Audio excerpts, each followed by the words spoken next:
You're listening to the Sticks in the Six podcast. Here are your co-hosts, Andrew Forbes, Peter Barricini, and Alex Hobson.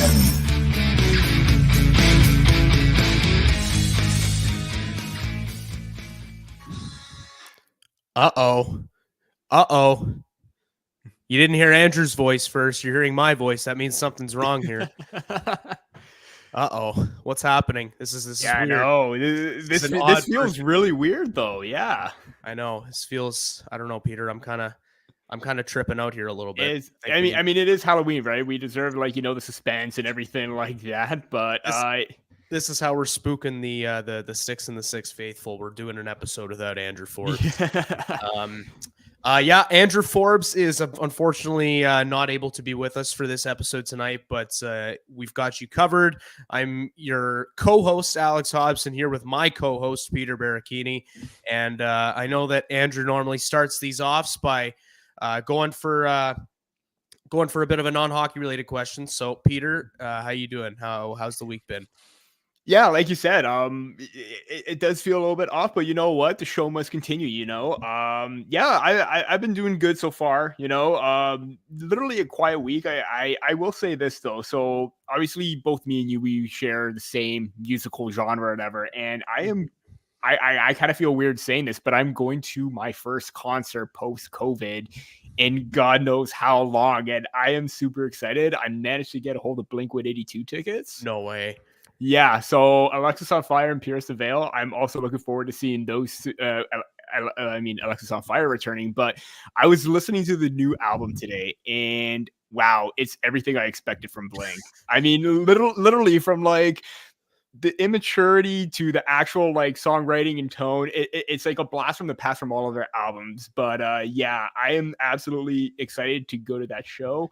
I'm loving this album, and that's been basically the highlight because I'm so excited for that. How are you doing though? I'm doing good. I mean, I'm not going to see Blink-182, Alexisonfire, and Pierce the Veil, so I think it sounds like you're doing better than I am right now. But I've been doing well. I know that a big theme of our Sticks in the Six pre-episode banter last year was me talking about wreaking havoc on my men's division ball hockey league, the low rank.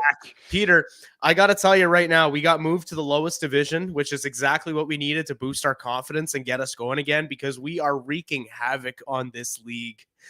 Sheer dominance at this point. We are 8-1 in men's division 11 ball hockey, and we've got a total goal differential of let me see.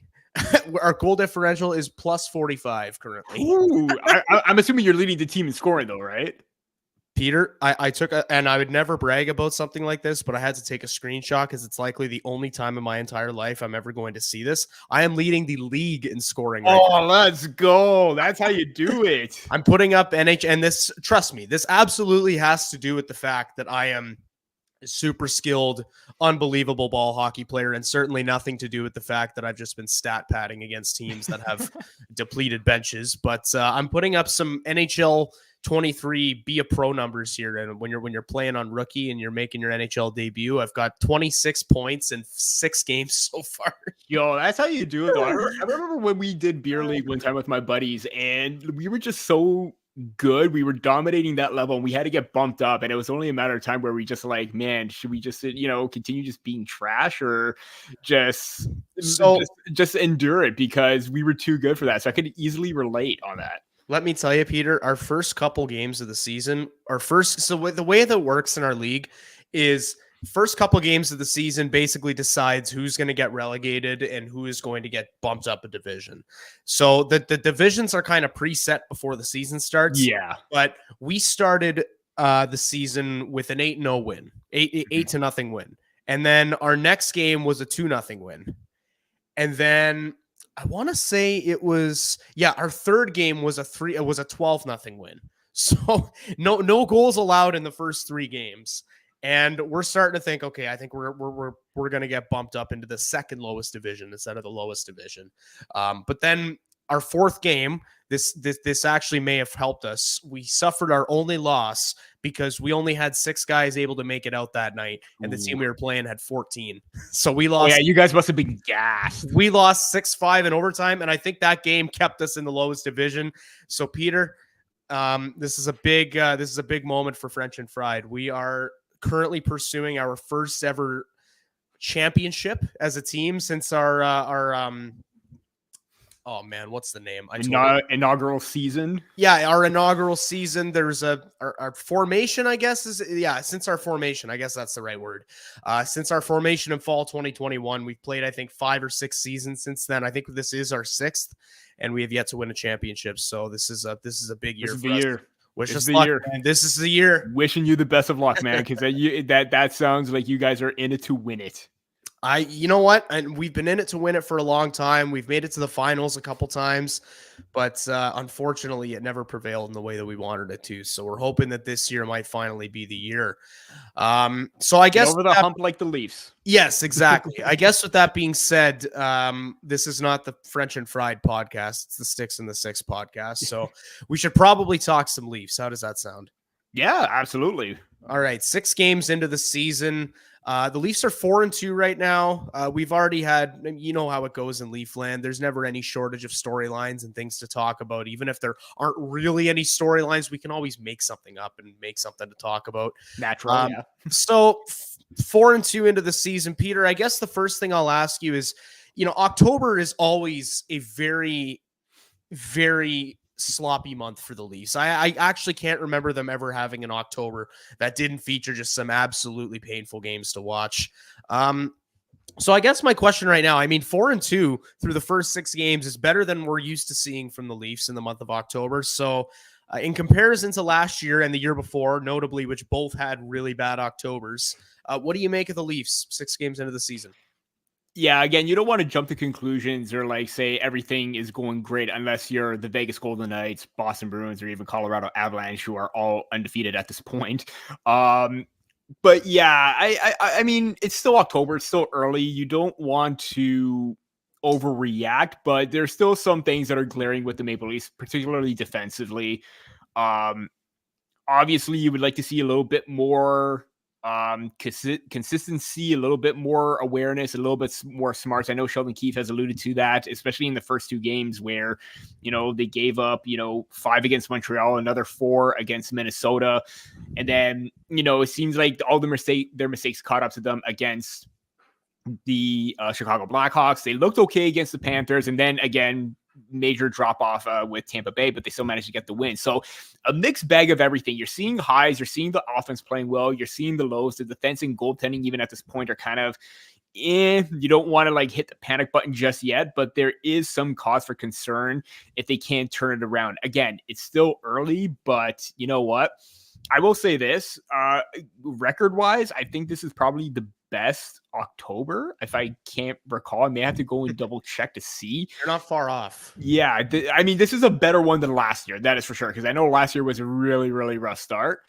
And now this time it seems like with every game, they're building a little bit momentum. And it started with that Tampa Bay Lightning win. Yeah. It looks like things are starting to kind of shape together. Obviously, you're not going to see a team get into full flight until a decent bit into the season. A lot of that first month is just experimenting with different combinations, especially when you have so many new acquisitions like the Leafs do. Yeah. But it is good to see. These last couple of games, the new guys who kind of struggled a little bit early on, Tyler Bertuzzi and Max Domi, they both have looked better in recent games as opposed to the first couple. Yes. So it looks like things are starting to kind of take shape. And when we talk about the first 6 games of the season, it's hard to come up with a better storyline so far. When you look past Austin Matthews scoring 2 hat-tricks in 2 games to kick off the season, we talked about that last time. But through the first 6 games of the season, hard to come up with a better talking point than JT and Willie. These are 2 guys who, John Tavares specifically, it feels like every year there's some discourse about how his legs are going to finally catch up to him and how when he falls off, that 11 million is going to be really hard to stomach, et cetera, et cetera. And it seems like every year John Tavares just says, no, I'm not dropping off. Why would I drop off? So This guy's 33 years old. He's got 10 points, through the first 6 games of the season. And him and Nylander have just been wreaking havoc. And I mean, Matthews and Marner are both point-a-game players as well. They're the core four has been doing all the scoring so far. But JT and Willie are just on another level. And I feel like it's one of those things where when Matthews and Marner aren't torching the world, JT and Willie are. And when JT and Willie aren't torching the world, Matthews and Marner are. You've always got one of those two duos just wreaking some havoc. So, Peter, what do you make of the JT and Willie combo? And who do you think is a long-term line mate maybe for those two?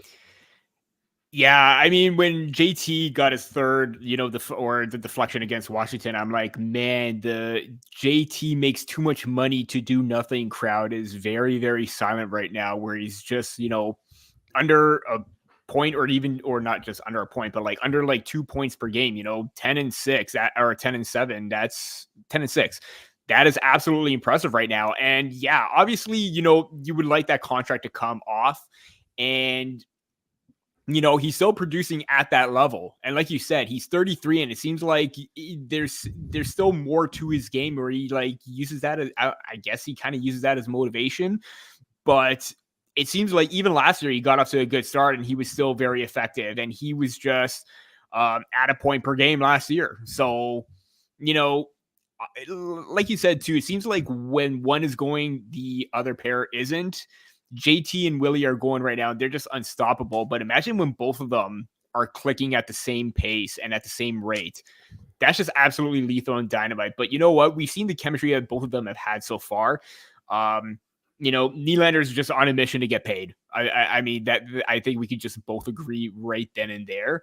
And also for, what he does specifically, like you see an elevation to his speed, the edges, the creativity. And it's just like, you saw the game against Washington. It was just like a puck on a string for him, where he was just dancing and being the one to lead the charge. And that's what you wanted to see from Nylander consistently. We're seeing that early on.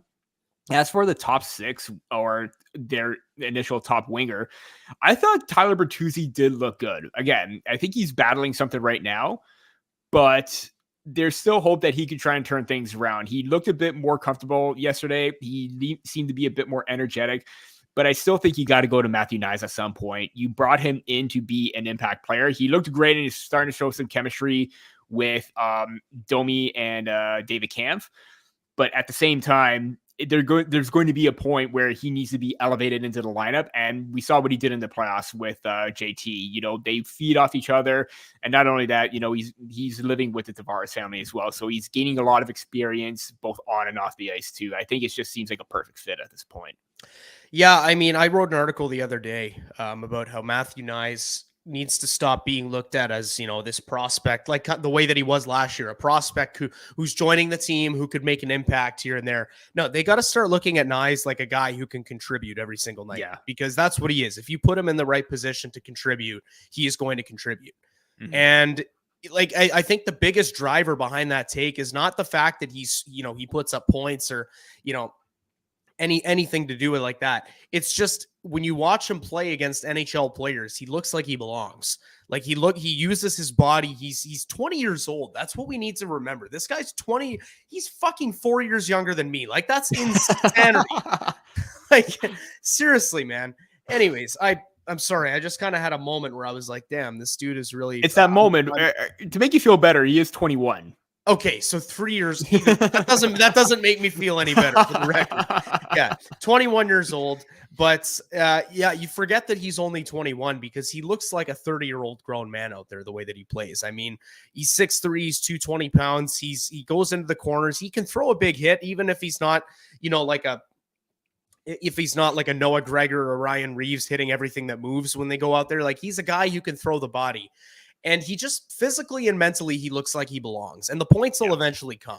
So I'm not worried about any lack of offense. But if they put him in the top 6 and they let him go up against other teams' top 6s, I think he can make an impact. Absolutely. And we saw how him and Domi kind of took charge of that comeback game against the Tampa Bay Lightning. Again, it was a little bit too close for comfort. But you know what? They got the depth scoring that they needed. They needed 2 guys that needed to get going. And they were fantastic feeds from Domi to Knies. And you could just see their reactions after each one, you knew that these guys were in it, and even getting the in it to win it, and then even getting some of that ice time in overtime too. I think that was huge for like a confidence boost for both of them as well. Saying that, or Keefe is basically saying, yeah, I can't rely on you. I need more players to step up. I'm going to trust you a little bit more right now. Not to say that he didn't before, but you saw the game changing play that he had. You saw him. And you know what? Something about Nyes in big moments, I think it's starting to become a bit of a factor here. You saw him assist on the game-winning goal to push Elise into the second round on JT's goal. You saw this one, again, in Tampa Bay, 2 key goals and a 3-point night to cap it all off. I think that's very impressive for a young rookie his potential. And I think a lot more, like, everyone just points to the puck protection, the smarts, and the awareness. Everything is great in that regard, but I think his speed is very underrated and it's come a long way with the stride and his ability to just break free and create that separation.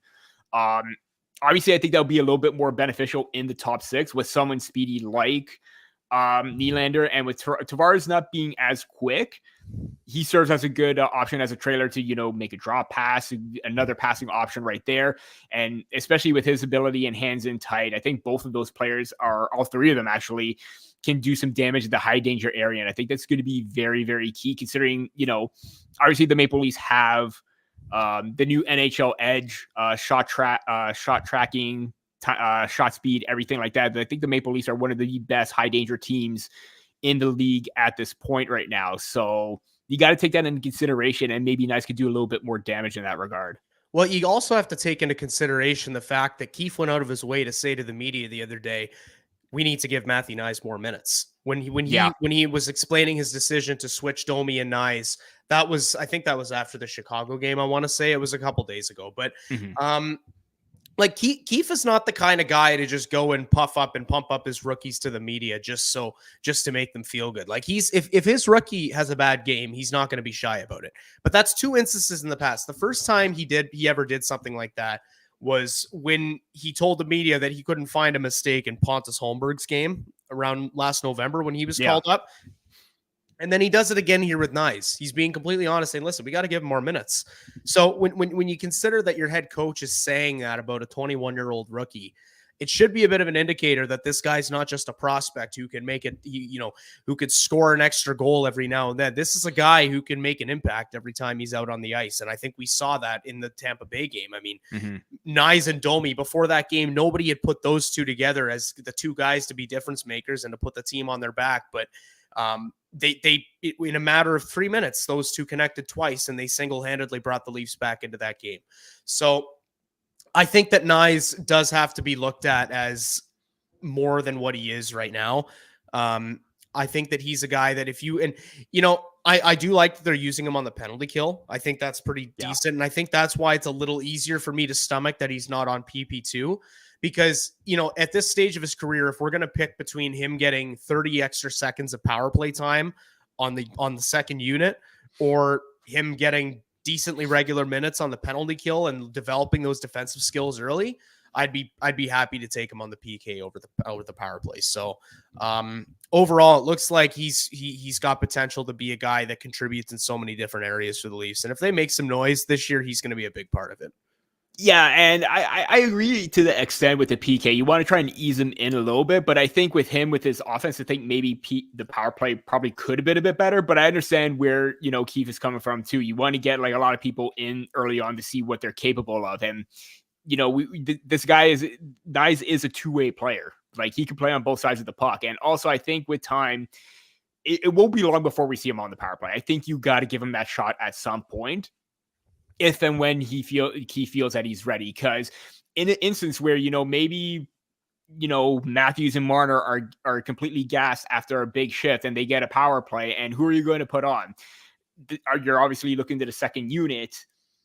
Obviously, you could probably change up Nyes and give him that moment where they have a lot more zone time and a lot more opportunity to kickstart off before the starts could come on. So I think in that instance, you can look to Nyes and maybe readjust your lineup, maybe get him some reps in practice, and then see what he could do in a game if and when that happens. Because obviously with his ability in the slot or even in front of the net with his hands, he could do a lot of damage. Well, Peter, 6 games into the NHL season, or it's into the Leafs season to be more specific. And you know that every year the Leafs could be 6-0-0 to start the season. There's going to be discourse about something. The Leaf fans just cannot. We cannot operate as human beings and as sports fans without discourse. And there's always got to be something to have discourse about. So the guy taking that job early this season, I would say that it was down to a very narrow final between John Klingberg and Ryan Reaves. But in the end, I think you have to give the discourse cup to Ryan Reaves.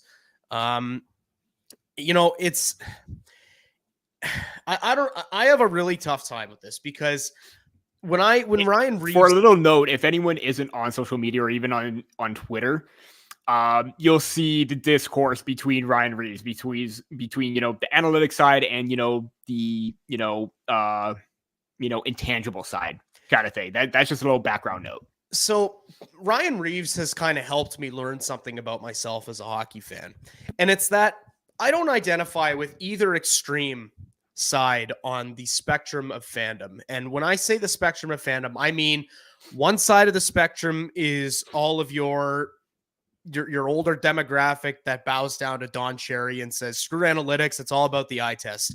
And then on the other end of the spectrum, you've got the people that sit and stare at a calculator for an entire game or a graph, and they don't actually watch the games.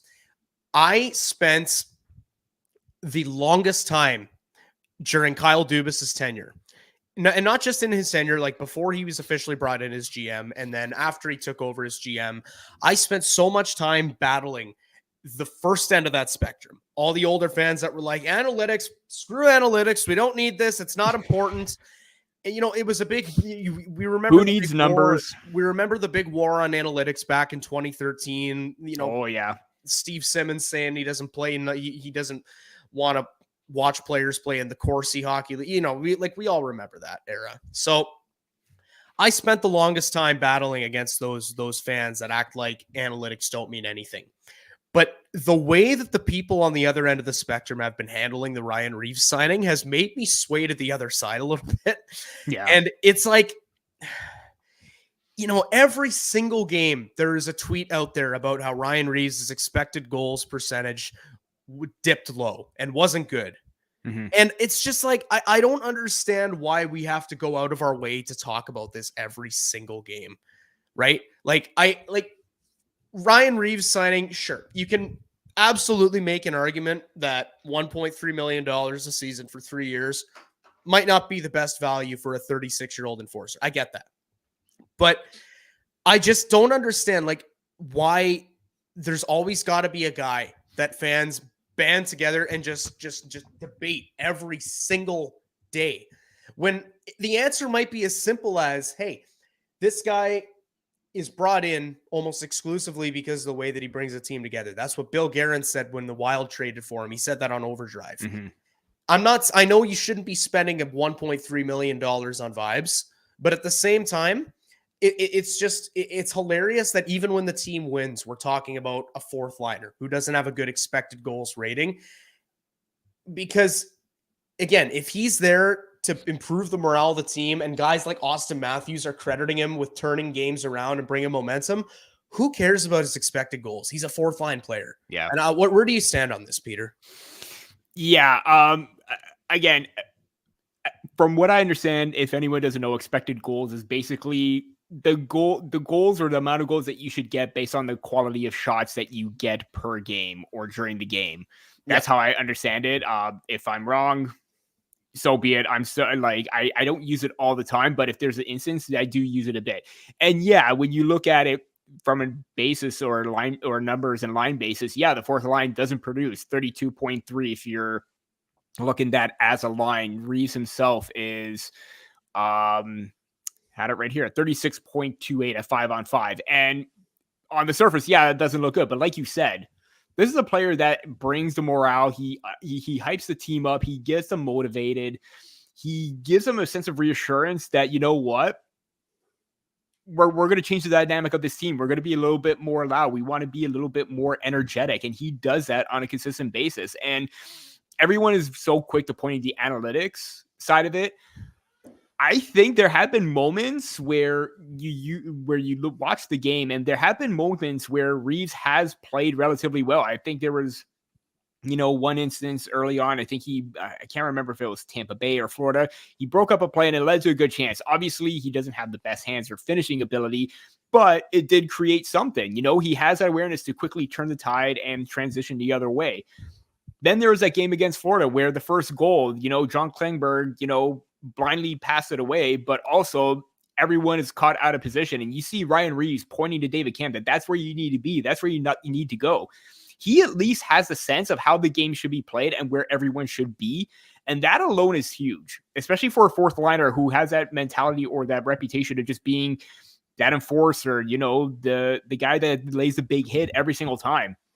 And even so, I think I can't remember when, but I think he even said that, defensively, I think he has made some good plays as well. I could be wrong. I can't remember which game.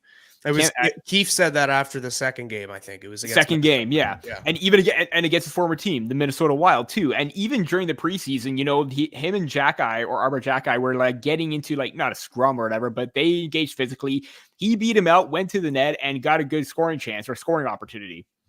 Honestly, yeah, the numbers aren't going to look pretty at times because it is the fourth line, but this is still that kind of player that they lacked when they went up against, Tampa Bay. When you see other fourth lines, yeah, they may have better numbers, but they still have that tough guy in there that can do a lot of damage and can be intimidating. Everyone's going to point to sound bites, but you know what? I think it's great. I no matter how you look at it, whether, it was the Jackeye fight, it was the Marcus Foligno fight. He's a good soundbite. He knows how to take pressure away from everybody, and he's doing it very well. I think this has been huge for the Maple Leafs, numbers aside, because they needed someone with his personality on the team. Yeah, I'm glad that you brought that up about that goal because we saw Frankie Corrado do a really good breakdown on that first goal against Florida. Ryan Reaves, that's where I saw it, the replay, because he's pointing right there. I'm like, I completely missed that because of Frankie's breakdown. Yeah, Reaves was the only guy on the ice at that time who knew what was going on. Yeah. So there's just the thing that I keep coming back to is there's so many other things that we could be talking about other than Ryan Reaves. Like, just get over it. This is a guy who he's here to play a physical game. He's here to take pressure off of the Stars. He's here to take those sound bites to the media. Like, he's done his job so far. And the only thing I will say I was a little disappointed in was when we saw Nylander take that cross check against Florida and Reaves. Yeah, there wasn't anything done about that because it's great to see Ryan Reaves come out and flex in his opening during the season opener introductions. Beautiful. It's great to see him. It's great to see him fight Arbor Jackeye. It's great to see him fight Marcus Foligno the following night. It's great to see him throw these hits and drop these funny sound bites and quotes. But that game against Florida would have been the perfect time for him to send a message because we remember last year. Obviously, Sam Bennett injuring Matthew Nyes, taking him out of the series. We remember Radko Gudas injuring Dave. Well, not injuring, but he hurt David Camp briefly on a hit. And then we remember him screaming in Joseph Woll's face. Like, that would have been the perfect moment right there after Nylander took that check from behind to send a message. But then at the same time, I almost wonder how much of that was Sheldon Keefe not wanting to take an instigator penalty when they're only down by one. Yeah. So I don't know. That's one of those. I'm not going to overthink that. But it definitely would have been nice to see Reaves get out there and go after someone and just finally see the Leafs send a message in a game like that because Florida physically has bullied them a lot. So, and one more thing to add to that too. Obviously, that was the second line out there. You don't know when Reaves is going to face Kulikov if they get that matchup or whatever, unless Keefe purposely puts him out there to go send that message. But you know what? I think it was on the Steve Dangle podcast where I think all three of them said that, you know what? What if Reaves isn't on the ice? Who's going to stand up in something like that? Because that could have been a really bad hit, and that could have potentially put Nylander out long term. Thankfully, he's okay, but that's up to the captain who was on the ice to send a message. That's up to someone else on the back end to jump in and be like, you know what? We're not going to take that at all. So there has to be someone out there that could still mix it up. I mean, even in the preseason game or I think in that final or the first game where, Bertuzzi's mixing it up and you see Matthews come in and you see Gio fly in. You even saw Marner mix it up. If you need everybody to mix it up and send that message, I'm all for that. And especially if Reaves isn't on the ice, because that has to have a trickle down effect. It does. And that was the first indicator right there where I was like, maybe this could be something that bleeds in for the rest of the season. When Matthews and Marner jumped into the scrum there, that's something we've never seen from this era. Yeah. So hopefully that does end up being the case. I just always end up telling people when they complain about Ryan Reaves, it's like, okay, I get it.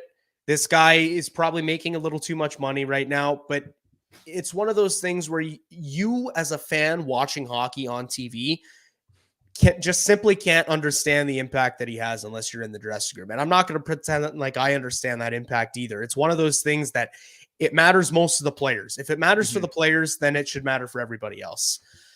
So another thing we should probably touch on before we move away from Leaf talk is Joseph Woll basically doing everything that he can to ensure that there's no goalie controversy this year. Yeah. So you look at the stats to start the season.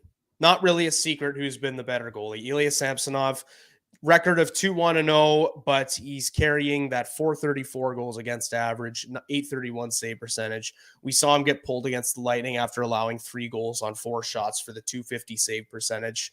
Not a great start to the season for Samsonov. On the other hand, it's been an amazing start to the year for Joseph Woll. He carries the same record, 2-1-0, but he's got a GAA of 1.44 and a save percentage of 958. So this is a guy who all 3 games he's played, obviously the Chicago game was a loss, but that was the Leafs' worst effort of the season so far. I know it because I was in the stands to watch it live. Pain. Happy birthday to me. But either way, Joseph Woll was the easiest part of that game. You watch the guy in net. If you were reading Twitter, you were reading social media, reading your Leafs articles the past couple days, that Max Domi compared him to Carey Price. And don't take that comparison. Don't take it out of context. Yeah, he's not. He was not comparing Joseph Woll as a goalie to Carey Price, the goalie. He was comparing his ability to stay calm, his demeanor in net. And that's something you can compare to. You can have 2 goalies that are both calm. Anyways, so Joseph Woll has clearly looked better than Ilya Samsonov to start the season. Where do you see the goaltending battle right now, Peter? Yeah, I mean, when you saw that game, there did look like there was going to be a goalie controversy because, there have been, it seems like every single season there's been a goalie controversy. What do you do between Frederik Andersen and Jack Campbell? Both Campbell and Peter Mrazek are struggling. Where do you go from there? Last season, there's also, Samsonov and Murray, and then Woll coming in as well to, throw his name into the hat. And first and foremost, I do agree. Don't take that Domi comment out of context, because when you see him in net, you can tell that, Woll does have that calm demeanor and no panic in his game, similar to that of Carey Price. Now, Joseph Woll is probably not going to be Carey Price, but you could say, it reminds me of this. Just like Connor Bedard's shot kind of reminds me of like Austin Matthews. So-and-so player kind of has the same speed as Connor McDavid. Are they going to be the same player? No, they're going to be in their own right. Full stop. Thanks for coming to my TED Talk for that. But yeah, I mean, I even wrote about, Joseph Woll playing his way into earning more starts. And you have to consider that right now, how he came in and stopped the bleeding against the Tampa Bay Lightning, where he faced a lot of high quality chances. And, late in the game, that pad save on Kucherov, tracking the puck very well. Same thing happened against the Washington Capitals, where, I mean, that Ovechkin goal, nobody was going to stop that. 3 players were in front. I believe Carlson finds Ovechkin in front when all the penalty killers are on one side of the ice.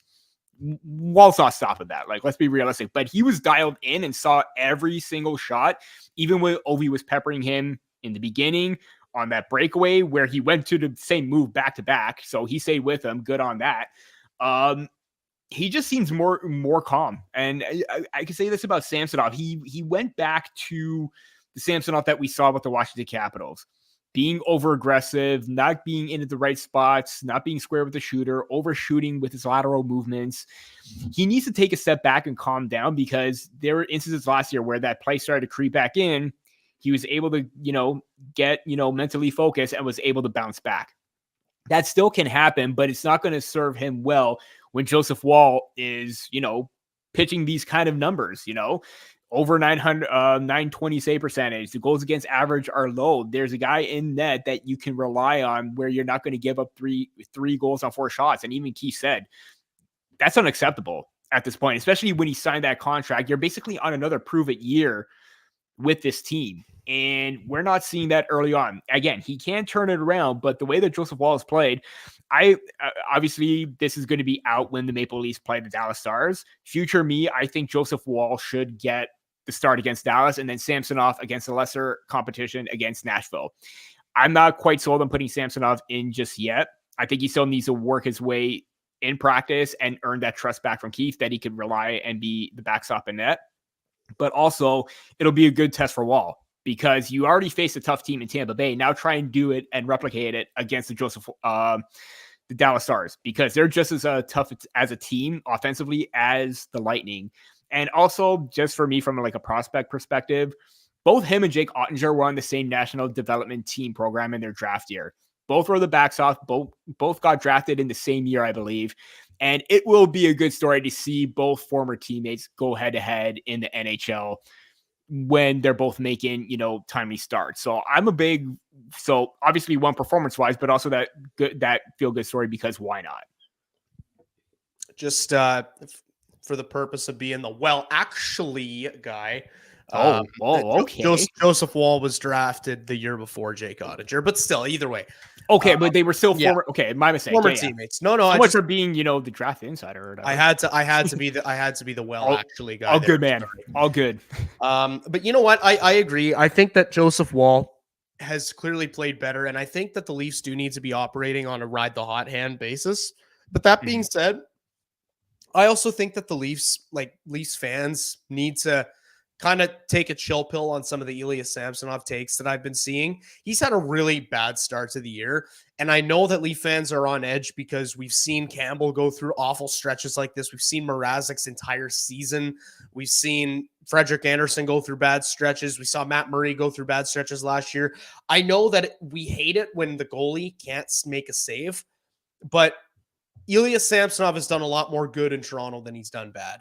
Mm-hmm. And I'm not willing to, as much as I think that Joseph Woll has a leg up on him in the battle for the crease right now, I don't think that we should just be moving on from Ilya Samsonov just like that. We're going to need both of them this year. And, the Leafs are going to need both of them to be at their best. And, whether he turns that prove it deal into a longer term deal or he uses it to test free agency, whatever. As of right now, the Leafs need both of those goalies to be doing well. And I think that Samsonov still got it in him. I just think that right now, Joseph Woll is the guy that should be getting. If you're going to be operating on a basis of two starts to one, I think Joseph Woll's got to be getting the 2. Absolutely. And it just, Keith even said, this is him pushing. He wants that internal competition from everybody. And for him to do that right now, this early on, how do you think Woll is feeling right now? I'm pretty sure that the sky's the limit for him of what he could accomplish. And again, he's had a rough start pro wise when he went from, college to the AHL. He's had injuries. He's dealt with inconsistencies, but now he seems to be on the right path.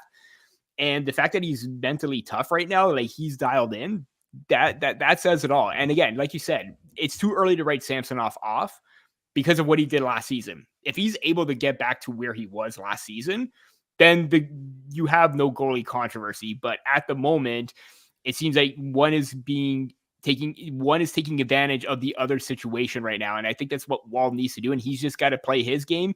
And it's up to Samsonov to match that competition and stay up with Joseph Woll to say, hey, I'm not going quietly at this point.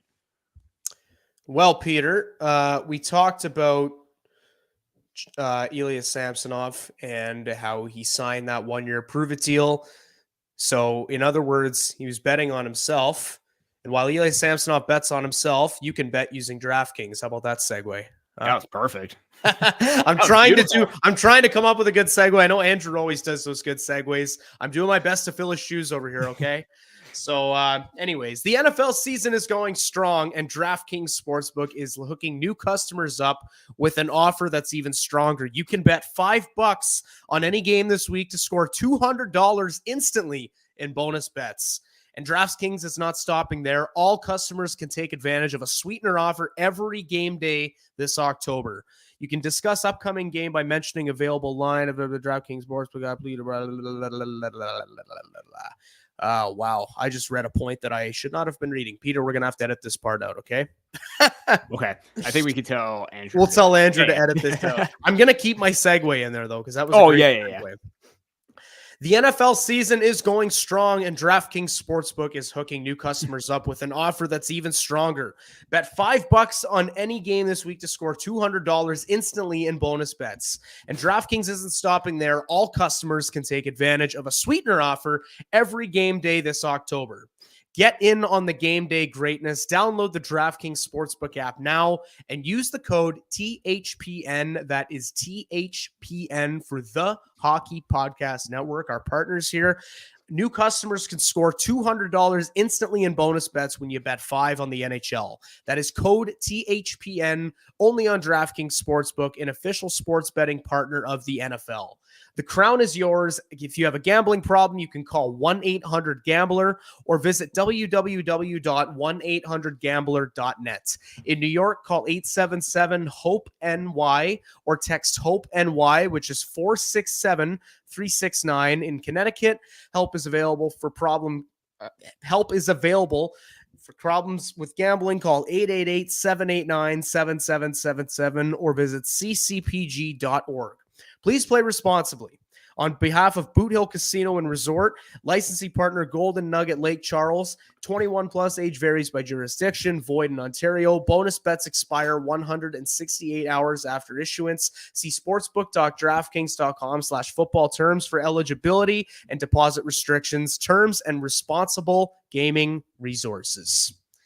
Well, Peter, we are moving into the second half of the show right here. It's time to stray away from the Leafs and stray towards some of the bigger talking points in hockey. And I guess we should start off with something that broke today.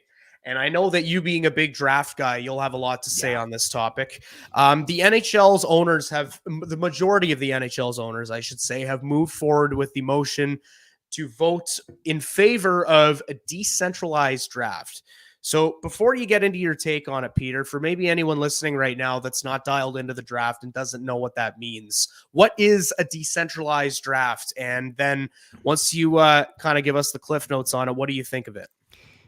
Yeah, I'm going to keep this, short and easy. So basically a decentralized draft is basically what you see in the NBA and the NFL draft, where you have the players available there. They go up and they do their thing when they get selected, but the team is at home and making the selections and doing everything away. Even let's go back to 2020 when we had that online draft that kind of felt like decentralized because, we couldn't meet in person. With COVID, the pandemic and everything like that, everyone did it from their own, arena space, what have you. That's going to be the same thing at this point. They're going to be following in the steps of, the other major league sports where it's just the players there, no teams, no draft floor, no nothing, none of the breaking trades or whatever, but it'll probably happen behind the scenes, mainly because of, Elliot Friedman on his 32 Thoughts. I believe it was more like becoming around a thing where it's like, cost could be an issue. The draft is also so close to free agency where, teams have to get the book ready or flip from, their scouting reports over to what they need to do to build a team and start with the free agency in a short amount of time. And I kind of get that, but so basically the cliff notes ended before I got into the whole, free agency and all that, the cost thing. That's the reason why a lot of them voted in favor for it. But, as someone that went to the last two drafts, and I think the decentralized one is probably going to be aiming for 2025. I hope that's the case because I would love the opportunity to go to Vegas and cover the draft as, I think Elliot Friedman said it, one last hurrah, go out with a bang, right? I think again, as someone who just got into, or getting credentialed to go to these events, combine, draft, what have you, I'm a big fan of going there because you get to interact with everybody. You get to see or do the interviews and media up front with the players, staff, teams, whatever, but also just meeting all the other reporters from other different outlets. I think that was huge because, especially, for someone like me where, coming out of that pandemic, this is a huge opportunity to, just attend these events again. And I will never forget the 2 years that I was in Montreal and Nashville, but I'm just not a big fan of it because of that, gathering, because of everyone getting together, talking behind the scenes, getting the inside info behind the scenes as well was kind of fun. It's just a little bit disappointing because also throughout the years, I'm so used to seeing everyone on the draft floor on TSN, on Sportsnet, whoever is covering the draft. I always love seeing the teams there. Call me old fashioned, but I'm just not a big fan of it for a lot of reasons that I just listed. And yeah, it basically sucks.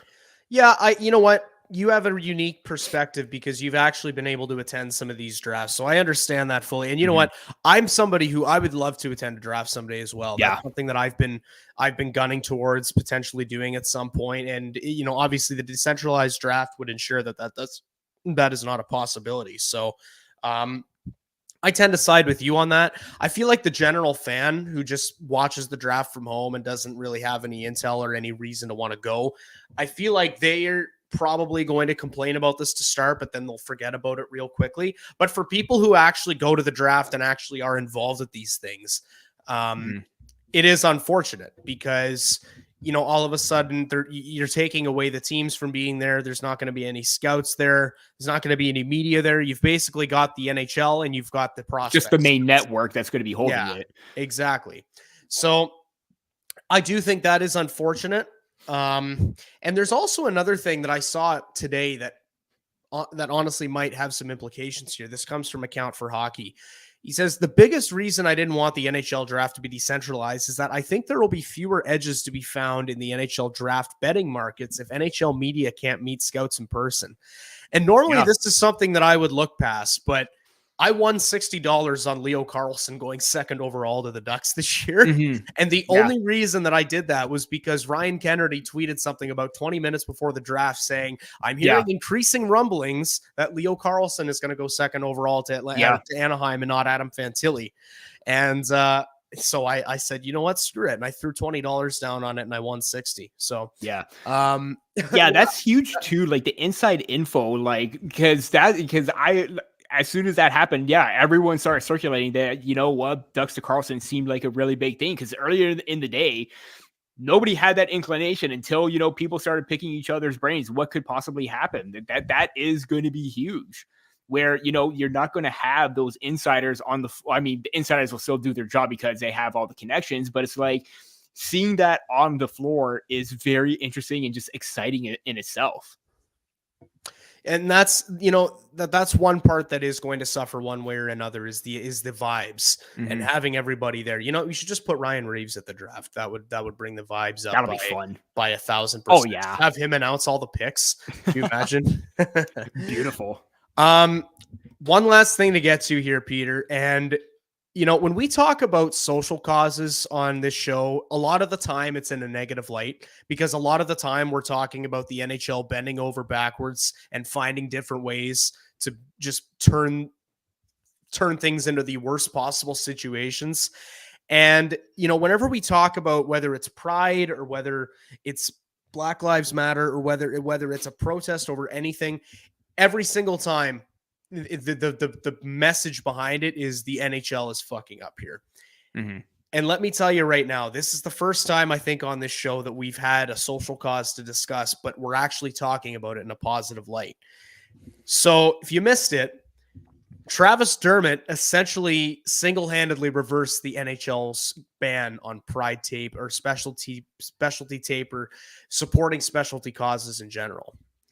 And, I am not saying, and I want to make this very clear right now. I am not saying the NHL deserves no credit for this, because it's just like when you talk about, Doug, not to put a provincial thing on this, but when you talk about Doug Ford reversing the decision to open up the Greenbelt in Ontario, he doesn't deserve credit for that, because he's just correcting a mistake that he made. I mean, good for you for correcting it, but that's the too late here, right? Yeah. Either way, I think we can all agree that we'd much rather see the NHL reverse this ban on Pride tape than stick to their guns in this situation.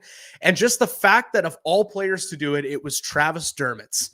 It was a guy on a 1-year contract playing for the Arizona Coyotes, former Leaf to boot. This is a guy who stood up to the NHL, said, "Fuck your ban. I'm still going to use Pride tape." And the result, the NHL backed down. They said, "Okay, we're going to lift this ban." So, Peter, let's hear some thoughts on this. Yes, that's true. Good on Travis Dermott. I wish I had a sound effect for a round of applause, but maybe get that for next time. I mean, good on Travis Dermott. I mean, he basically called their bluff, and because no matter what happened, the NHL does not come out of this looking well. If they did go through and punish him, they would have been, criticized even more. And if they didn't, and they go back, which they did, they still, folded, because they knew what they did, they knew they were in the wrong. They knew that this was a bad decision to do, because now the Pride tape, like you said, military night, hockey fights cancer, Black Lives Matter, all of that, it had a trickle down effect for all causes.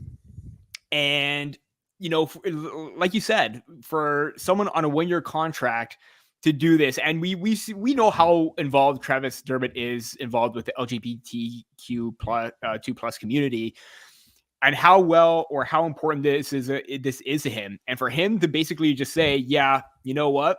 I'm going to put tape on here. I don't care what you're going to do. What are you going to do about it?"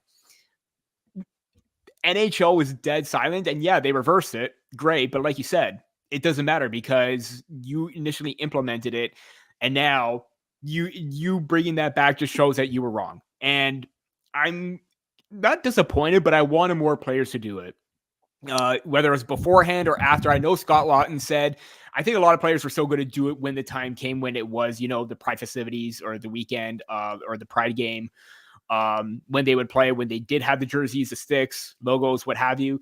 I think a lot of them still would have gone through with it. And I'm, when Scott Laughton said, "I'm still going to do it no matter what," that was just a big, like you said, a big middle finger to the league.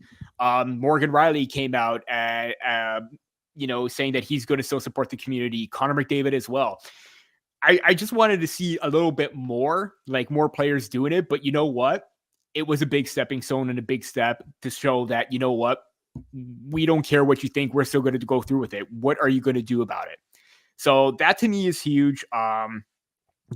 Again, good on Travis Dermott for doing that, because, the league faced a lot of backlash with this. And you know what? Either way, this is still a nightmare for them, because they put through with this. Players were outspoken about it. And now, I mean, still the damage is done as a result of this. But I mean, glad they did it, but kind of not necessarily too little too late. But the fact that they had to come out with a statement, they say they had the option to voluntarily represent social causes. That just said it all. That just means, like, even if you, and again, I hate that this happened, because they did this because a small minority of the players were against it. They coddled them. I'm still baffled that, 7 or so players had more of a say than the whole entire league. What does that say? And I know I said this last week or that last episode when we talked about this. It's just, what are you doing? Like, that's just where I'm at right now too. But it's just like I said last week. All it did was tell us what we already knew, that the NHL already had these beliefs. They didn't really. I mean, we say that they coddled the seven minority fans that were pissed off and didn't want to wear the Pride jerseys and warm up and all that. Mm-hmm. But the NHL didn't cave to anybody. The NHL was already there. right? Yeah. Like the only reason that they ever voiced any support for Pride in the first place was for optics. Like they didn't do it because they care about the LGBTQ community. They did it because they didn't want to be quote unquote canceled by the fans. And, you know, it's, again, like I said at the start, the NHL doesn't deserve credit for this. We're not applauding the NHL for reversing this decision. I'm applauding Travis Dermott for forcing them to do that.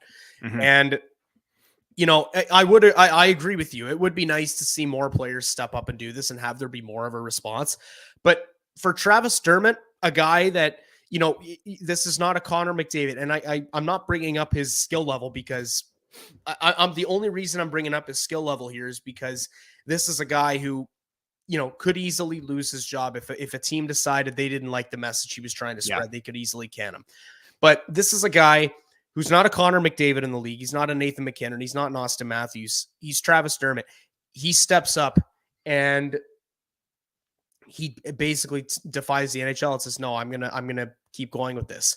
I thought for sure when he announced that he was going to, when he applied Pride tape there, I thought for sure that the outcome was going to be that the NHL fined him and he ate the fine and that was it. But the fact that they actually went ahead and reversed it goes to show that these players do have power and they can make a statement when they want to. So it would be nice, like you said, to see some more of this in the future.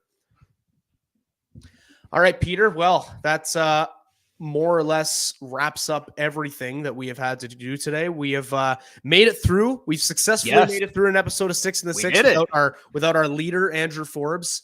So wishing him the best. Yeah, wishing him the best. Yeah. Hopefully all is well with him. Peter, I guess I'll use this last point right here to ask if you've got anything coming up that you want to plug.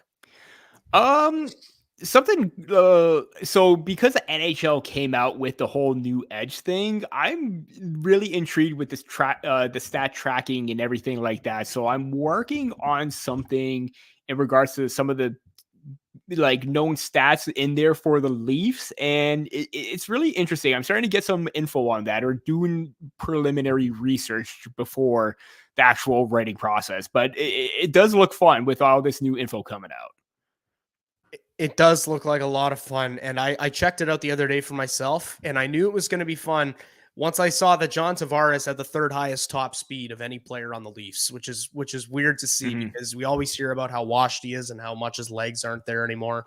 He's still got wheels. He's still got wheels. We've seen that, and we're going to continue to see that. So, Peter, it was great doing this with you today. You can follow Peter on Twitter at pbaracchini. You can follow myself at Hobson Media. We'll give Andrew the plug, even though he's not here. You can follow Andrew on social media on Twitter at Andrew G. Forbes. All right, Peter, you ready? I'm going to see if I can nail this.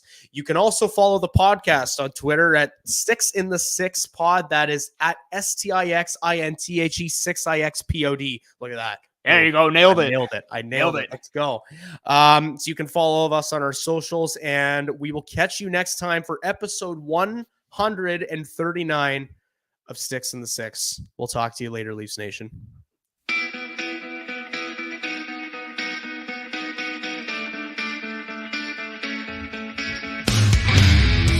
You're listening to the Sticks in the 6 podcast. Here are your co-hosts, Andrew Forbes, Peter Baracchini, and Alex Hobson.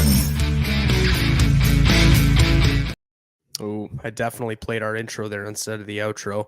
Is there an outro in here? That I don't know. Okay. Well, that's the show. We'll talk to you later.